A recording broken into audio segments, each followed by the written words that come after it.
India আর বাকশালীরা লাফাইতেছে, বামেরাও লাফাইতেছে। পাকিস্তান থেকে বেলুচিস্তান নাকি আলাদা হয়ে গেল, পাকিস্তান থেকে আর এক বাংলাদেশ নাকি জন্ম নিতেছে। ওদের আনন্দের আর সীমা নাই। পাকিস্তান আবার ভাঙতেছে, দুর্বল হইতেছে।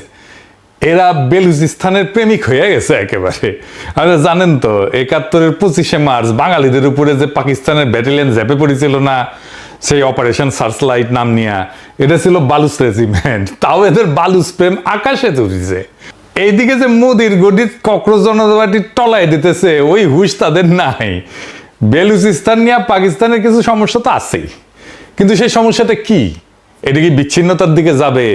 আসেন আজকে সেই আলাপটা করি। মানার পরেও প্রায় 7.5 মাস বেলুচিস্তান একটা আলাদা দেশ ছিল। হ্যাঁ, নিজের পতাকা ছিল, নিজের পার্লামেন্ট ছিল, নিজের নেতা ছিল।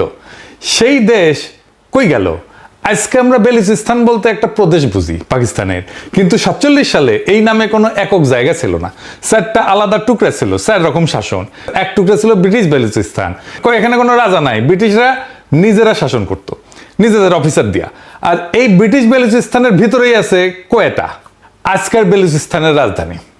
ব্রিটিশরা এই এলাকা দখল করেছিল কেন জানেন? 19 শতকে ব্রিটেন আর রাশিয়ার মধ্যে ঠান্ডা লড়াই চলতেছিল, যে মধ্য এশিয়া নিয়ে। ইতিহাসে যার নাম দ্য গ্রেট গেম। ব্রিটিশদের ভয় ছিল যে রাশিয়া আফগানিস্তান পার হয়ে ইন্ডিয়ায় ঢুকবে, আর আফগানিস্তান থেকে ভারতে ঢোকার যে রাস্তাগুলা, সেই জায়গায় হইতেছে কোয়েটা। তাই ব্রিটিশদের কাছে কোয়েটা কোনো শহর ছিল না, এটা দরজা ছিল। ওই দরজা তারা তালা দিয়ে দিছিল। আর কলাত, খারান, মাকরান, লাসবেলা, এই 4টা জায়গা ছিল দেশীয় রাজ্য, নিজেদের শাসক, ঘরের ব্যাপার নিজেরা চালায়, কিন্তু প্রতিরক্ষার পররাষ্ট্রনীতি ব্রিটিশদের হাতে। এরকম প্রিন্সলি স্টেট তো আরো ছিল, ইন্ডিয়াতেও ছিল, আমরা জানি। পার্থক্যটা জানাটা একটু জরুরি, কারণ দেশভাগের যে নিয়ম ছিল 2 রকম। ব্রিটিশরা যে জায়গায় নিজেরা শাসন করতো সেখানে ভোট দিছিল, আর দেশীয় রাজ্য হলে শাসকের সিদ্ধান্ত। তাই বেলুচিস্তান 47-এ ভোট হইল ব্রিটিশ বেলুচিস্তানে। কোয়েটা সহ এলাকা ভোট দিয়া পাকিস্তানে চলে গেল। আর বেলুচিস্তানের সবচেয়ে বড় এবং প্রধান রাজ্য ছিল কলাত। শাসকের উপাধি ছিল খান। কলাতের খান মীর আহমেদ ইয়ার খান পাকিস্তানে যোগ দিলেন না, স্বাধীনতা ঘোষণা করলেন। মজার ব্যাপার কি জানেন? যে এই কলাতের আইনজীবী ছিলেন জিন্নাহ নিজে। 46 সালে ব্রিটিশদের সামনে কলাতের সার্বভৌম মর্যাদার পক্ষে যুক্তি দিয়েছিলেন জিন্নাহ নিজেই। এখন কলাতের অবস্থাটা দেখেন, তার উত্তরে ব্রিটিশ বেলুচিস্তান, ভোটে পাকিস্তানের। তার 3 পাশে খারান, মাকরান আর লাসবেলা, শাসকরা পাকিস্তানে যোগ দিয়ে দিচ্ছে। খান মাঝখানে স্বাধীন, কিন্তু চারিদিকে পাকিস্তান। গোয়াদার তখন ওমানের ছিল, এটা বেলুচিস্তানের না। পাকিস্তান ওইটা কিনে নিছে 1958 সালে, টাকা দিয়ে কিনে নিছে ওমানের কাছ থেকে। এমন অনেক জায়গা, অনেক রাষ্ট্র আরেক রাষ্ট্রের কাছ থেকে কিনে নেয়। মানে যেমন আলাস্কা কিনে নিছে আমেরিকা, রাশিয়ার কাছ থেকে। মানে বেলুচ কখনোই ঐক্যবদ্ধ ছিল না, আর খানের কর্তৃত্ব সব বেলুচ সর্দার মানতও না। তো পাকিস্তানের স্বাধীনতার পরে জিন্নাহ 14 আগস্ট 1947 থেকে 11 মার্চ 1948 পর্যন্ত খানদের সাথে দফায় দফায় আলোচনা চালাইছেন, যে পাকিস্তানের কাঠামোর ভেতরে স্বায়ত্তশাসনের প্রস্তাব নিয়ে কিভাবে এটা ম্যানেজ করা যায়। তারপর 27 মার্চ 1948 পাকিস্তান সেনাবাহিনী দেয়া কলাত ঘিরে ফেলে। সব মার্চ মাসে সব গ্যাঞ্জাম ওদের। বাংলাদেশেও, পূর্ব পাকিস্তানেও 25শে মার্চ, 27শে মার্চ। তো যাই হোক, খান পাকিস্তানের অন্তর্ভুক্তিতে সাইন করে দেয়। তার ভাই প্রিন্স আব্দুল করিম এটা আবার মানে না, সে পারে চলে যায়, বিদ্রোহ করে। তারপরে কি হইল? তারপর থেকে আজ পর্যন্ত 5 বার বড় বড় বিদ্রোহ হয়েছে। 48, 58, 62, 73, 2003। আর 2006 সালে এমন একটা ঘটনা ঘটলো যেটা আন্দোলনের চরিত্রই বদলাই দিল। নবাব আকবর বুকতি, উনি কে ছিলেন এটা বোঝাটা জরুরি। আসেন এটা বুঝে দেখি। ইনি খুব গুরুত্বপূর্ণ চরিত্র, এবং এইখানে গ্যাঞ্জামের শুরু। উনি ছিলেন সোহরাওয়ার্দীর মতো একটা ক্যারেক্টার। সোহরাওয়ার্দীকে মুসলিম লীগ থেকে বের করে দিছিল, কিন্তু এর ফলে কিন্তু পাকিস্তান ভাঙছে, পূর্ব পাকিস্তান আলাদা হয়ে গেছে। আমি এটা নিয়ে একটা এপিসোডও করছি। একই ঘটনা ঘটছে বুকতির সাথে। বুকতি ছিলেন সবচেয়ে বড় বেলুচ উপজাতির প্রধান, কিন্তু শুধু সর্দার না, তিনি পাকিস্তানের রাজনীতির লোক ছিলেন, ইন্টারনাল লোক ছিলেন। উনি ছিলেন বেলুচিস্তানের গভর্নর, পরে মুখ্যমন্ত্রী হয়েছিলেন, কেন্দ্রীয় সরকারের মন্ত্রীও ছিলেন। অর্থাৎ তিনি ছিলেন সেই লোক যিনি বেলুচদের একটা রাষ্ট্র ব্যবস্থা ভেতরে রাখছিলেন, তার মাধ্যমে পাকিস্তান বেলুচদের সাথে কথা বলতো। উনি ছিলেন সেতু। তার দাবিও ছিল এই ব্যবস্থার ভেতরেই যে গ্যাসের ন্যায্য রয়্যালটি চায়, বেলুচিস্তানের গ্যাসের প্রাদেশিক স্বায়ত্তশাসন চায়, স্বাধীনতা চায় না। কিন্তু তারপর সম্পর্ক ভাঙলো, বুকতি পাহাড়ে চলে গেল, ওই যে আগে বিদ্রোহ কইরা। তারপরে 2006 সালের আগস্টে সেনা অভিযান হইলো, উনি নিহত হইলেন। বুকতি বয়স তখন ওনার 80-র কাছাকাছি, বয়স্ক মানুষ। তাইলে বার্তাটা কি গেল? যদি ভুক্তিও নিরাপদ না হন তাহলে আলোচনার টেবিলে বসে লাভ কি? যেই লোক গভর্নর ছিলেন, মুখ্যমন্ত্রী ছিলেন, কেন্দ্রের মন্ত্রী ছিলেন, উনারাই যদি পাহাড়ে চলে যেতে হয় বিদ্রোহ করে, ওখানে যে মরতে হয় সেনা অভিযানে, তাহলে ব্যবস্থা ভেতরে থাকার যুক্তিটা কোথায়? এইখান থেকে আন্দোলনটা বদলে গেল। আগে দাবি ছিল অধিকারের, রয়্যালটির, স্বায়ত্তশাসনের, চাকরির, দর কষাকষির দাবি, পরে দাবি হয়ে গেল বিচ্ছিন্নতার। আর নেতৃত্ব সর্দারের হাত থেকে সরতে শুরু করলো তরুণদের হাতে, যারা এই আলোচনায় বিশ্বাস করে না। পাকিস্তান একজন সর্দারের মারছে, মায়ের নিজেই নিজের সেতুটাকে ধ্বংস করে দিছে। তো এখানে ইন্ডিয়ার ভূমিকা কি? 2016 সালে স্বাধীনতা দিবসে লালকেল্লা থেকে মোদি বেলুচিস্তানের কথা কইল। ছোট ব্যাপার মনে হইতে পারে, কিন্তু এতদিন ভারতের অবস্থান ছিল যে পাকিস্তানের ঘরের ব্যাপার, ইন্টারনাল অ্যাফেয়ার। ওই দিন থেকে ভারত বলল যে না, এটা আমরাও বলবো। সে বলল যে বেলুচিস্তানে মানবাধিকার লঙ্ঘন হইতেছে। আবার নিরাপত্তা উপদেষ্টা অজিত দোভাল 2014 সালে এক বিশ্ববিদ্যালয়ে বক্তৃতা দিল। বক্তৃতার সারমর্ম খুবই সোজা: পাকিস্তান যদি ভারতের ভেতরে গোলমাল পাকায়, তাহলে ভারতও পাকিস্তানের দুর্বল জায়গায় হাত দিবে। দুর্বল জায়গায় কোনটা? বেলুচিস্তান। বেলুচের আবার কিছু স্বাধীনতাকামী পাকিস্তান ছেড়ে চলে যায়, যে কয়েকজন ইন্ডিয়ার রাজনৈতিক আশ্রয় নেয়, দিল্লিতে সমাবেশ করে, ইন্ডিয়ান মঞ্চে বক্তৃতা দেয়। আবার 2016 সালে পাকিস্তান একজনকে গ্রেপ্তার করে, নাম হইতেছে কুলভূষণ যাদব, ইন্ডিয়ান এবং ইন্ডিয়ান নেভির সাবেক অফিসার। পাকিস্তানের একটা ভিডিও প্রকাশ করে, ওইখানে এই নেভির সাবেক কর্মকর্তা গুপ্তচর বৃত্তির কথা স্বীকার করছে, যদিও ওই ভিডিওটা ধারণ করা হয়েছে জেলের ভেতরে পাকিস্তানের হেফাজতে। যাই হোক, তো বাঙ্গু বাকশালী আর বামেরা যে স্বাধীন বেলুচিস্তান নিয়ে লাফাইতেছে, এটা কই থেকে আসলো? 2026-এর 23শে জুলাই এই এক্স এর হ্যান্ডেলে মিরিয়ার বালুচ নামে একজন নির্বাসিত বালুচ অ্যাক্টিভিস্টের ভেরিফাইড অ্যাকাউন্ট থেকে একটা বিবৃতি আসলো। দাবি কি? যে বেলুচিস্তান এখন স্বাধীন, 85% ভূখণ্ড নিয়ন্ত্রণে, জাতীয় সঙ্গীত হয়েছে, পতাকা হয়েছে, বালুচি ফালুচ নামে নাকি মুদ্রাও চালু হয়েছে, সোনা তামার খনি, 150-এর বেশি গ্যাস ক্ষেত্র, 1200-এর বেশি কয়লা খনি এখন ওদের হাতে, 5 লক্ষ সেনা দিয়ে নাকি বাহিনী করেছে। উরে বাপরে, তাহলে বাংলাদেশের চাইতে 3 গুণ বড় বাহিনী করেছে। আর কইছে 2026 সাল শেষ হওয়ার আগে পাকিস্তানের উৎখাত করা হবে। তারপরে এটা ইন্ডিয়ান মিডিয়া তুলে নিল। আকাশবাণী থেকে শুরু কইরা ডেকান ক্রনিকল, সানডে গার্ডিয়ান, একের পর এক সবাই এটা তুলে প্রচার করা শুরু করলো। তারপরে এটা আমাদের বাঙ্গুল্যান্ডে আসলো। তাহলে এক্স থেকে আসলো দিল্লি, দিল্লি থেকে ঢাকা, 3 ধাপ। তবে এটা প্রথমবার না, এই মিরিয়ার বালুচ ঠিক একই কাজ করছিল 2025-এর মেতে। স্বাধীনতার ঘোষণা, জাতিসংঘে আবেদন, ভারত আর ব্রিটেনের কাছে স্বীকৃতির আহ্বান, শুধু নামটা আলাদা ছিল। 2025-এ ছিল ডেমোক্রেটিক রিপাবলিক অফ বেলুচিস্তান, 2026-এ রিপাবলিক অফ বেলুচিস্তান। 1 বছরের দেশের নাম বদলাই গেছে। মাইর খেললে নাকি বাপের নাম ভুলে যায়, দেশের নাম ভুলছে কেমনে? আর স্বীকৃতি চাইলো কার কাছে? ইন্ডিয়ার কাছে চেয়েছে, ব্রিটেনের কাছে চেয়েছে। এবার আসেন দেখি আসল আলাপে, বেলুচিস্তান কি স্বাধীনতা পারবে? এর উত্তরটা লুকায় আছে বেলুচিস্তানে না, উত্তরটা এখন অন্য জায়গায়, মালাক্কা প্রণালীতে। কেমনে? এত দূরে। এইখানে আসে চীন ফ্যাক্টর। চীনের প্রবলেমটা একটু বুঝে নিই আমরা।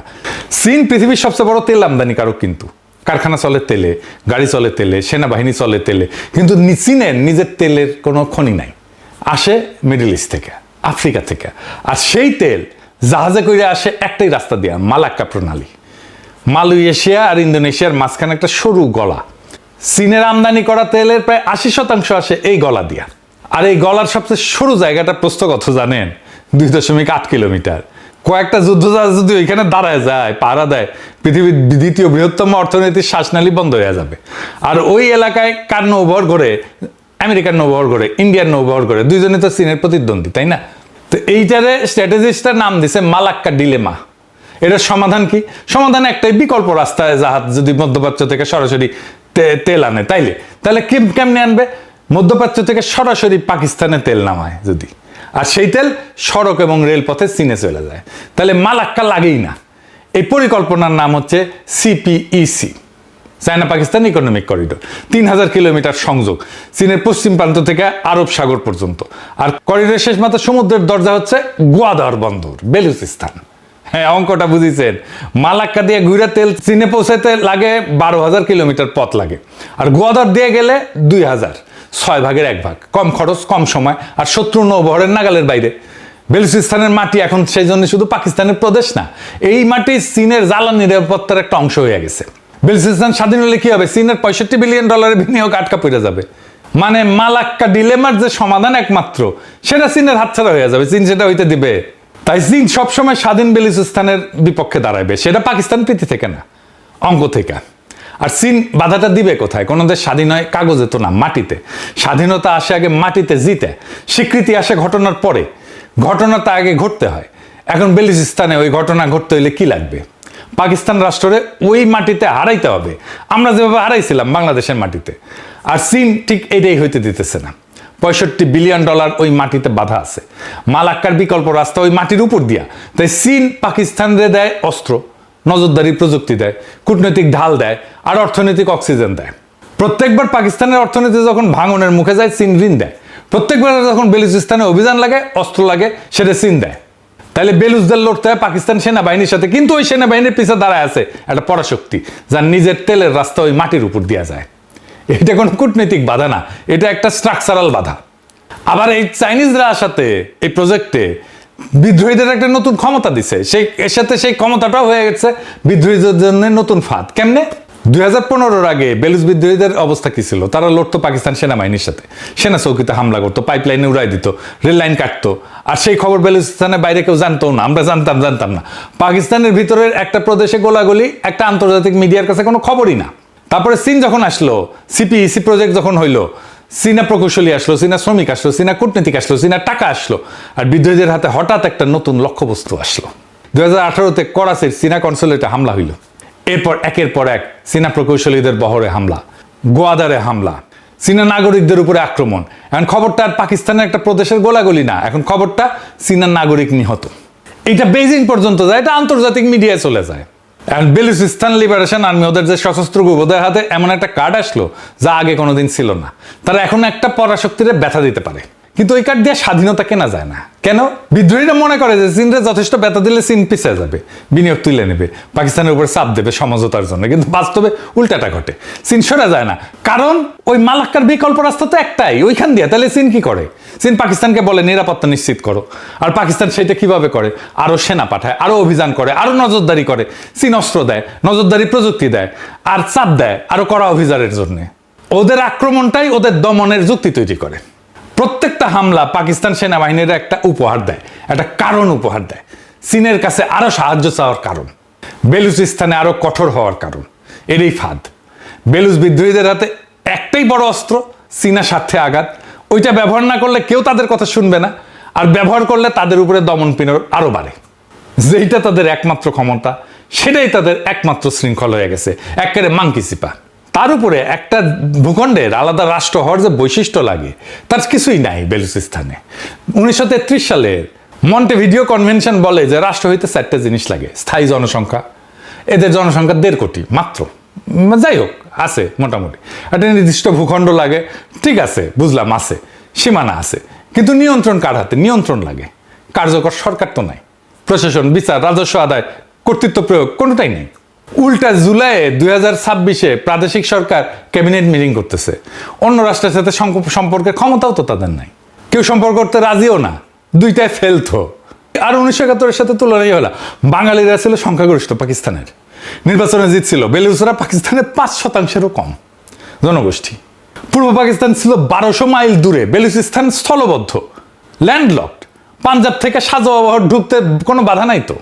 আর পাশে ইরান কোনো সাহায্য করবে? 1971-এ ভারত শুধু সহানুভূতি দেখায় নাই, সেনা পাঠাইছিল, সরাসরি যুদ্ধ নামছিল। সরাসরি যুদ্ধ নামতে আনলে আমাদের খবর ছিল। আর যুদ্ধ শেষ হওয়ার আগে ইন্ডিয়া বাংলাদেশকে স্বীকৃতি দিল, তারপর একে একে অন্যরা। 9 মাসের মধ্যে বাংলাদেশ একটা স্বীকৃত রাষ্ট্র। আর বেলুচিস্তানের দিকে তাকান, একটা রাষ্ট্র আজ পর্যন্ত স্বীকৃতি দিচ্ছে, দেয় নাই। না চীন, না ইরান, না আফগানিস্তান, না আমেরিকা, এমনকি ইন্ডিয়াও না। সেনা তো দূরের কথা, কথা বলা আর স্বীকৃতি দেওয়া এক জিনিস না। কথা বলা সস্তা, স্বীকৃতি দিলে দায় নিতে হয়।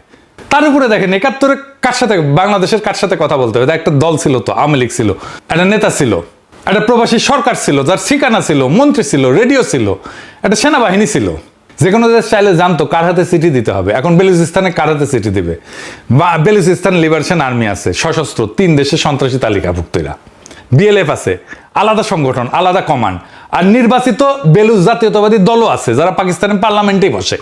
এই 3টে গ্রুপই বেলুচদের হয়ে কথা বলে। 3 জন 3 রকম কথা বলে। কেউ চায় স্বাধীনতা, কেউ চায় স্বায়ত্তশাসন, কেউ চায় সম্পদের ন্যায্য ভাগ। আর এক্সে বসে রাষ্ট্র ঘোষণা করছে ওই 3 জনের কেউই না। তবে একটা কথা সত্য, পাকিস্তান কখনো বেলুচিস্তানরে নিজের করতে পারে নাই। 78 বছর 5টা বিদ্রোহ হয়েছে। দেশের আয়তনের প্রায় 44% একটা প্রদেশ, যেখানে রাষ্ট্র এখনো সেনা ছাড়া ঢুকতে পারে না। দুই পক্ষই হাঁটতেছে ওইখানে। আর এই হাটটাই পাকিস্তান রাষ্ট্রের আসল পরিচয়। দেশের 1/3 বেশি এলাকার মানুষরে নাগরিক হিসাবে না, একটা সাবজেক্ট হিসাবে শাসন করে। পাকিস্তানের শাসক মহাবেকুব সবসময়, হিস্টোরিক্যালি। এই বেকুবি করছিল তারা 1971-এ। সে বেকুবি থেকেও এরা কিছু শেখে নেয়। বেলুচিস্তান বিচ্ছিন্ন হবে না, কিন্তু সেটা অগ্নিগর্ভ হয়ে থাকবে কেন? এতদিনে একজন নেতা এটাকে শান্ত করতে পারলো না কেন? না পলিটিক্যালি, না স্ট্র্যাটেজিক্যালি। পাকিস্তান দুর্বল হওয়া মানে এই অঞ্চলে ভারতের শক্তি বৃদ্ধি। সেটা তো আমরা চাই না। তাই আমরা চাই না পাকিস্তান দুর্বল হোক, কিন্তু আমরা এটাও চাই না পাকিস্তান বেকুবি করুক। বেলুচিস্তানে শান্তি আসতে হবে, তারা তাদের ন্যায্য অধিকার পাইতে হবে। সেনা দিয়া বেলুচিস্তানকে যেন শাসন করতে না হয়, তেমন রাজনৈতিক সমাধান আসুক, আমরা এই কামনা করতে পারি। আর বাঙ্গু বাকশালী বামেদের বলি, চিল্লাইয়া মার্কেট পাওয়া যায় না, আর শকুনের দোয়ায় গরুও মরে না।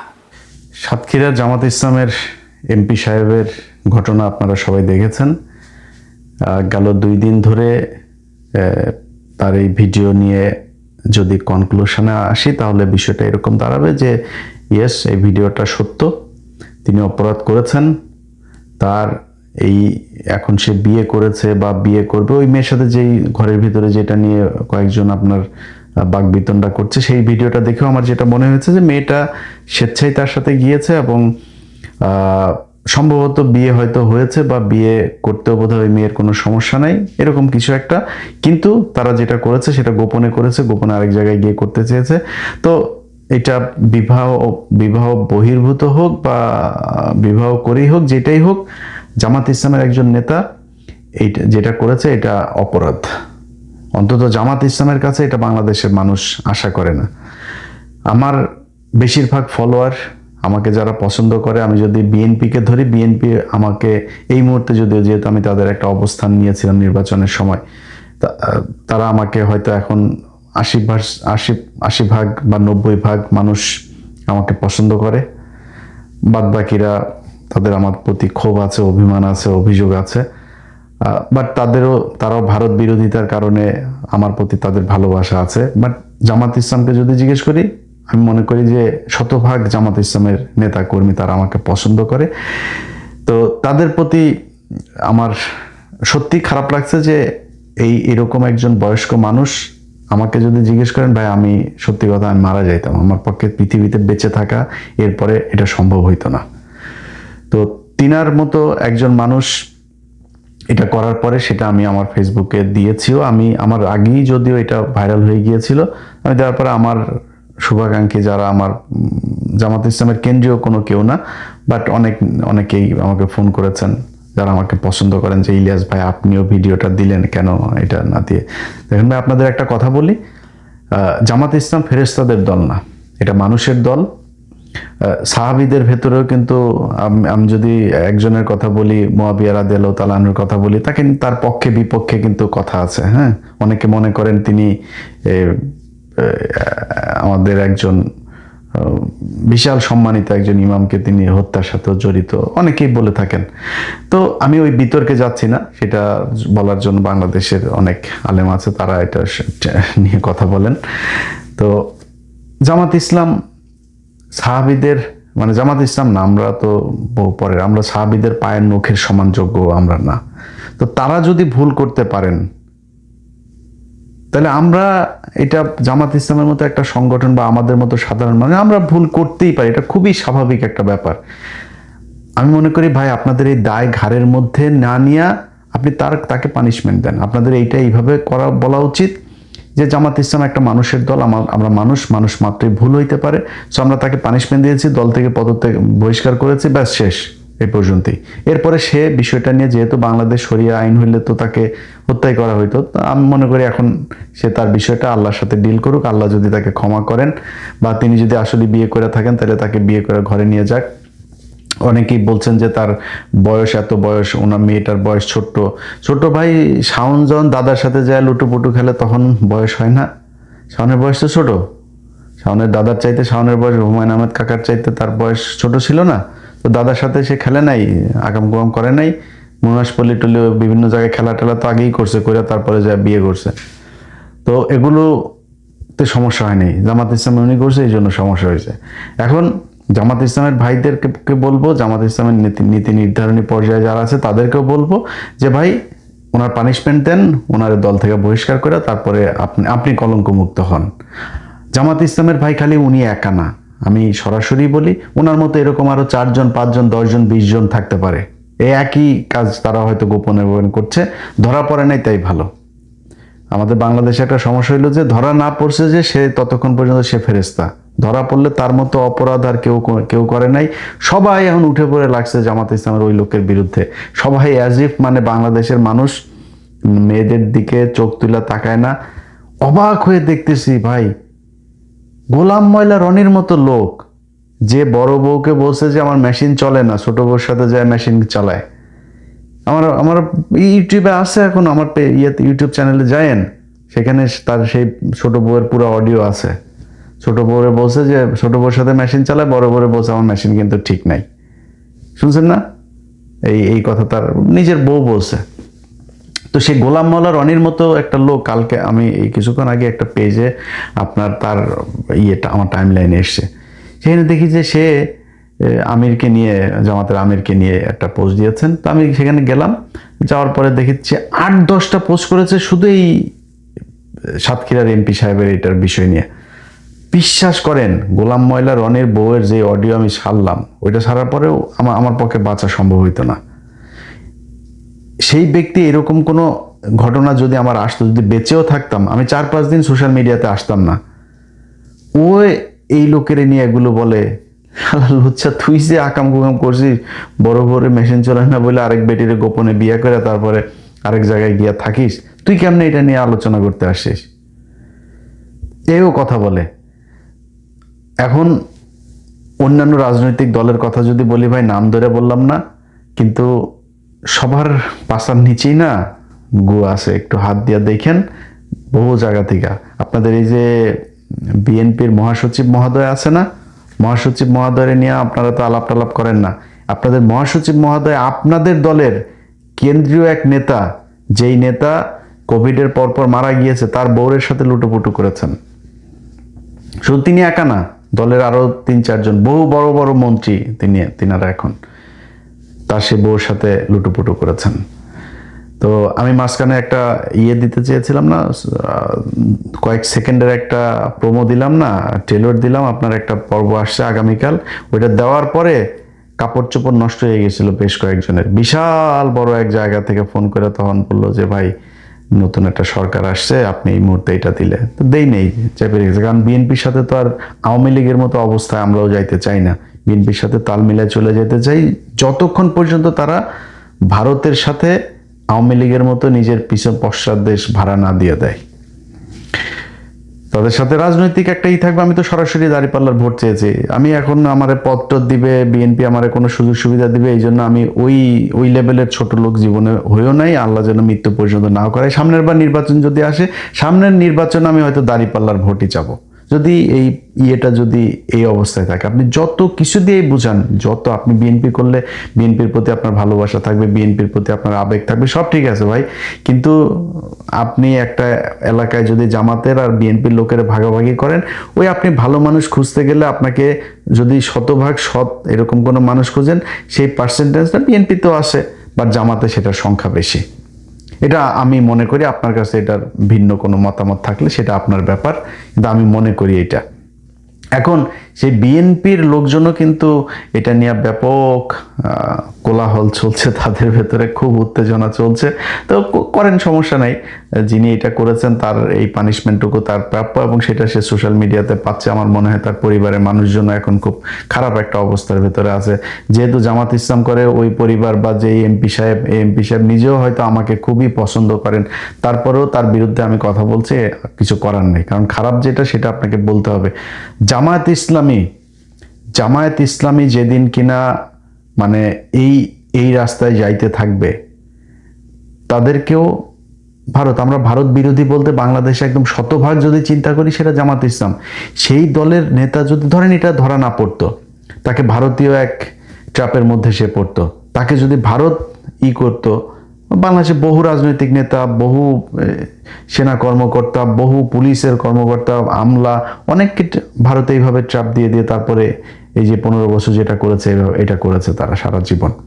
সো এখন ওনাকেও তো এটা করতে পারতো। সো জামাত ইসলামে যদি নাকি এরকম 5-7টাকে তারা দলে নিতে পারে, আপনি বুঝতে পারেন যে এই দেশের নিরাপত্তা কোথায় যাবে। তো এখান থেকে আমাদেরকে হিসাব করে তারপরে চলতে হবে।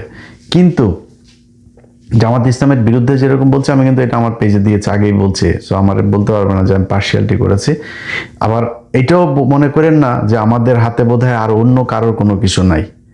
আপনাদের নিজেদের দলের লোকই সবচাইতে বেশি এটা বিএনপি করে। বিএনপি নিজেদের দলের লোকই নিজেরা পাঠায়, নাম আর বললাম না। তো আপনাদের এগুলি দেখাই না তো আমরা আওয়ামী লীগের সময় যারে পাইছি তারই ন্যাংটা করে দিয়েছি। এই যে হারুন থেকে শুরু করে জাহাঙ্গীর কবির, নানক টানক সব কিন্তু আমার হাত দিয়ে গিয়েছেন। আমরা এখন করি না, কেন করি না? আপনার কি মনে হয় যে আমাদের কাছে আসে না? কিছু আসে, কিন্তু করি না, কারণ আপনাদের সাথে তো আমাদের সেই বিরোধ তৈরি হয় নাই। কারণ আপনি যখন দেখবো আপনি দেশের বিরুদ্ধে অবস্থান নিয়েছেন, ভারতের পক্ষে কাজ করবেন, ওই দিন দেখবেন ইলিয়াসের কাছে কার কারটা আছে। আপনি ফেসবুক বন্ধ করে দেবেন, ইউটিউব বন্ধ করে টিকটকে যায় ছাড়বো, টেলিগ্রামে ছাড়বো, হোয়াটসঅ্যাপে ছাড়বো, কয় দিকে আটকাবেন আপনি? আর এই জিনিস ছাড়ার পরে আপনি কই ছাড়ছেন ওইটা ম্যাটার করে না, ফেসবুকে না ইউটিউবে ছাড়ছেন ম্যাটার, যে কোনো এক জায়গায় খালি দিয়া দিবেন, ওইটা সারা দেশে দেখবেন ছড়ায় গেছে। আপনি আমার পেজ বন্ধ করে লাভ নেই। তো আমরা সেই জায়গায় যাইতে চাই না, বিএনপির সাথে সেই সম্পর্ক আশা করি হবেও না। যা যা হচ্ছে এখন পর্যন্ত, চীন সফর পর থেকে যা যা ঘটছে সোফার এখন পর্যন্ত আলহামদুলিল্লাহ গুড। আমরা যদি দেখি বাংলাদেশের বর্তমান সরকার আবার ভারতের সাথে গিয়েছে, তখন তো আমাদের ভাই আপনাদের বিরুদ্ধে যাইতে হবে। সিদ্ধান্ত আপনাদের, আপনারা যেরকম করবেন। আমার পদ দেওয়ারও দরকার নেই, আপনার সুবিধা দেওয়ারও দরকার নেই। আমার জীবনে ভাই মানে হাজার হাজার কোটি, শত শত কোটি টাকার মালিক হওয়ার ইচ্ছাই নেই। আপনি আমারে করবেন কেমন? আমি ফেরা চলতে পারি, আমার যা খাইতে মনে চায়, ঘুরতে মনে চায়, যেটা কিনতে মনে চায়, আলহামদুলিল্লাহ আমি এইটুক চললেই হয়েছে। আল্লাহর কাছে খালি বলি যে আল্লাহ আমারে চলায় নিয়ে যাও, আটকায় দিও না কোনো জায়গায় গিয়ে, যেন কারোর কাছে হাত না পাততে হয়। এর বাইরে কোনো কিছু না। আপনার কাছে আমি কিছু চাই না, জাস্ট ভারত থেকে দূরে থাকতে হবে আপনাকে, এর বাইরে কোনো কিছু নাই। এখন এই বিএনপি এবং অন্যান্য আওয়ামী লীগ সহ তারপরে সাধারণ মানুষ যারা যারা এগুলো করছে, এটা তো ভাই ট্রল এটা করবে, এটা কোনো ব্যাপার না। বিএনপির আজকে একটা কেউ কিছু পাইলে জামাত ইসলামের লোকজনও, শিবিরের পোলাপানও তারাও এইভাবে ট্রল করবে, এটা খুব স্বাভাবিক। কিন্তু একটা বিষয়ে আমার মাথায় আসে না, সেটা হলো বাংলাদেশের প্রতিটা গণমাধ্যম, অলমোস্ট প্রতিটা গণমাধ্যম এটা নিয়ে নিউজ করেছে। এটা কি বাংলাদেশের মেইন স্ট্রিম গণমাধ্যমে নিউজ করার ব্যাপার? এটা কি হয় বাংলাদেশে? সবসময় এরকম হয়? আপনারা কি মানে, আমি ধরেন আওয়ামী লীগের সময় হারুনের টুনটুনি দেখানো হয়েছিল না? হারুনের টুনটুনি যখন দেখালাম, আপনারা সোশ্যাল মিডিয়াতে নিউজ করছিলেন? জাহাঙ্গীর কবির নানকেরটা বের করার সময় নিউজ করছিলেন আপনারা সোশ্যাল মিডিয়াতে? পরিমণি যখন কিনা ওই যে সাকলা ইন্ডিয়া নিয়ে করলো, তখন আমি ভিডিও ছাড়লাম, তখন আপনারা নিউজ করছেন কি ইলিয়াসের হাতে কিভাবে গেল এই ভিডিও? আপনারা কিন্তু ওইটা নিয়ে নিউজ করেন নাই, আমার এইভাবে কি। কিন্তু এখন জামাত ইসলামের একজন এমপির বিরুদ্ধে এটা হওয়ার পরে প্রতিটা গণমাধ্যম অলমোস্ট শুধু নিউজ করেই নাই, ফলো আপ নিউজও 4টা 5টা 10টা 15টা পর্যন্ত ফলো আপ নিউজ করছে, এরকম গণমাধ্যমও আমাদের দেশে আছে। তো আপনারা না ব্যক্তিগত আক্রমণ থেকে নাকি আপনারা বেঁচে থাকেন, এগুলো নাকি ব্যক্তিগত বিষয়। তো ব্যক্তিগত আক্রমণ করে না, ব্যক্তিগত আক্রমণ জামাত করলেই তখন খালি ব্যক্তিগত আক্রমণ করা যায় নাকি? অন্যদের বেলায় আর করা যায় না। জামাত ইসলামের নেতাদেরকে মিথ্যা আপনার বানায় বলছেন যে তারা নাকি এই মতিউর রহমান নিজামী হরিণ এনেছে, মেয়ে নিয়ে তারপরে পাকিস্তান ক্যাম্পে নিয়ে দিয়ে আসতো। তো আপনি তার এই যে মিথ্যা কথাটা বললেন, মিথ্যা কথা বলে লোকটার ফাঁসি দেওয়াইলেন, এগুলো আপনাদের নিউজ পত্রিকা, টেলিভিশনে আপনারা এগুলো প্রচার করেছেন। আপনারা এগুলো অনুসন্ধান দেখায় তারপরে মিথ্যা ইতিহাস বানায় তারপরে তাদেরকে ফাঁসি দেওয়াইছেন। তখন ব্যক্তিগত আক্রমণ ছিল না। অতএব আমরা লেভেলটা মানে এই একদম লেভেলই দেখতে চাই, ফিল্ডটাকে লেভেল দেখতে চাই, যাতে দুই দল সমানভাবে খেলতে পারে। আপনি রেফারির ভূমিকায় যখন থাকবেন, গণমাধ্যম আপনাকে কিন্তু নিরপেক্ষ থাকতে হবে। কিন্তু এই জায়গাগুলোতে আমরা নিরপেক্ষ দেখি না। একজন হুজুর, একটা মাদ্রাসার একটা ছেলেকে তারপর বলৎকার করলো, সেটা নিয়ে মাদ্রাসার ছেলে বলৎকার করেছেন, কিন্তু হিন্দুদের মন্দিরে যখন কিনা করে তখন কিন্তু আর লেখে না পুরোহিত তারপরে করছে, না নিউজই হয় না। যেই গণমাধ্যম আজকে এটা নিয়ে নিউজ করে, এই গণমাধ্যমের বহু গণমাধ্যম হলো এই যে আনিস আলমগীরও কিন্তু ব্যাপক অ্যাক্টিভিটি না। আনিস আলমগীরের তার ওইখানে রিপোর্টার, সে কিন্তু আপনার এই মানে দেয় আপনার ছেলেদের সাথে খেলা করে। এটাকে অনেকেই জানেন না। জেলখানাতে গিয়া কিন্তু সে খুব ভালো ছিল, সব ছেলেদের পাইছে ওইখানে, হ্যাঁ ওইখানে গিয়া লাগালাগি করছে, ভালো লাগছে তার কাছে আমার ধারণা। তার অফিস থেকে, তার সব শেষ কর্মস্থল থেকে তার চাকরি গিয়েছিল এই ছেলের কমপ্লেনে। তো কিন্তু তো ও গে হইলে আমার কোনো সমস্যা নেই, ও গে হোক নাহলে যার পোংমারা নিতে মন চায় পোংমারা নেই, আমার কি আপনার কি, আপনার কোনো সমস্যা আছে, এ করুক, কোনো সমস্যা নেই। কিন্তু এরা এই যে জামাত ইসলামের এর ব্যাপারে ব্যাপক আলোচনা, এমন কোনো গণমাধ্যম আছে, এমন কোনো গণমাধ্যম যেখানে নিজেদের ভিতরে নিজেরা লাগালাগি করে নাই? আমরা ওই মাঠ থেকে আসি নাই, আমরা ওই মাঠে দেখে আসি নাই কি হয় ওইখানে, আমার তো নিজের চোখে দেখে আসছে এগুলো। সো আপনারা যে এই একজন আরেকটা মেয়ের সাথে, ধরেন জামাত ইসলামের আমির এই এমপি সাহেব এক মেয়ের করছে, আচ্ছা এটা কি বাংলাদেশের আইনে নিষিদ্ধ একটা মেয়ের সাথে করে? এটা তো আপনারা শরিয়া আইন চান না, তো শরিয়া আইন চান না, শরিয়া আইন অনুযায়ী হইলে তার বিচার হবে।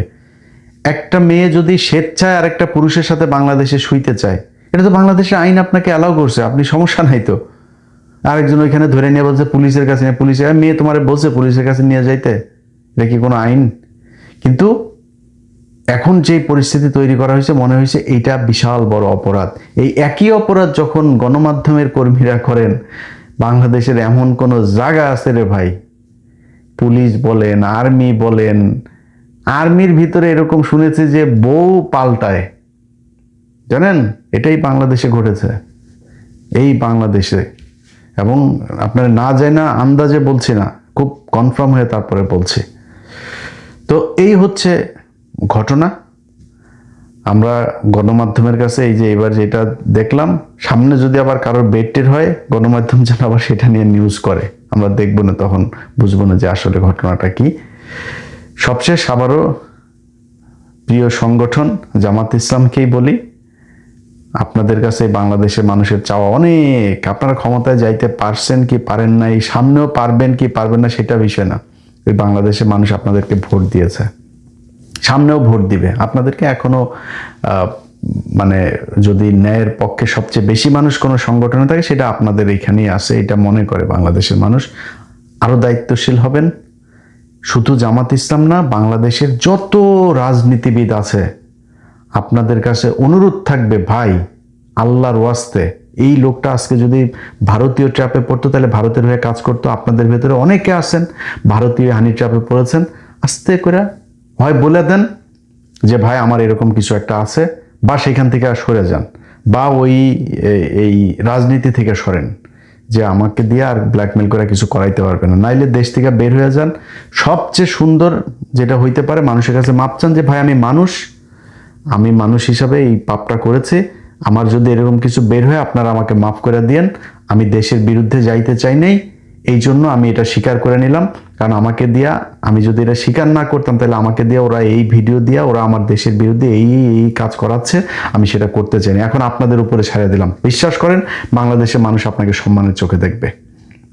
কারণ আমরা ওই যে ধরা না পড়লে সবাই সাধু না, আমাদের সবার জীবনেই কিন্তু এরকম ছোটখাটো পাপ টাপ এগুলো আছে, হ্যাঁ। অতএব আমরা কেউই সাধু না, কারো কম কারো বেশি, পাপ আমরা সবাই করি, ভুল করি, এই ভুলের ঊর্ধ্বে পৃথিবীর কোনো মানুষই না। অতএব আমরা যিনি এই সাতক্ষীরার যিনি এই কাজ করেছেন, তার আমি জানি না পরিবারের অবস্থা কি ভাই, আমি হইলে সত্যি মারা যেতাম, আমার পক্ষে বেঁচে থাকা সম্ভব হইতো না। তারপরও আল্লাহ তাকে মাফ করুক, তিনি যেন মৃত্যুর আগে এটার মাপ নিয়ে যান। জামাত ইসলাম তাকে উচিত তাকে পানিশমেন্ট দেওয়া, সেই পানিশমেন্ট নিয়ে সে আল্লাহর সাথে এবার ডিল করুক বিষয়টা নিয়ে। তার পরিবারেরও যারা আছে তাদেরও নিশ্চয়ই এখন এই বিষয়টা নিয়ে খুবই খারাপ অবস্থা যাচ্ছে, তারা মানুষের সামনে মুখ দেখাইতে পারছে না, তাদেরকেও আপনারা সবাই মানে সান্ত্বনা দিয়েন। খুব বেশি যদি নাকি যতটুকু হয়েছে অতটুকু তো হইলই, এরপরেও যদি করতে চান তারা হয়তো মানে এটা তাদের উপরে জুলুম হয়ে যাবে। তো যাই হোক, এই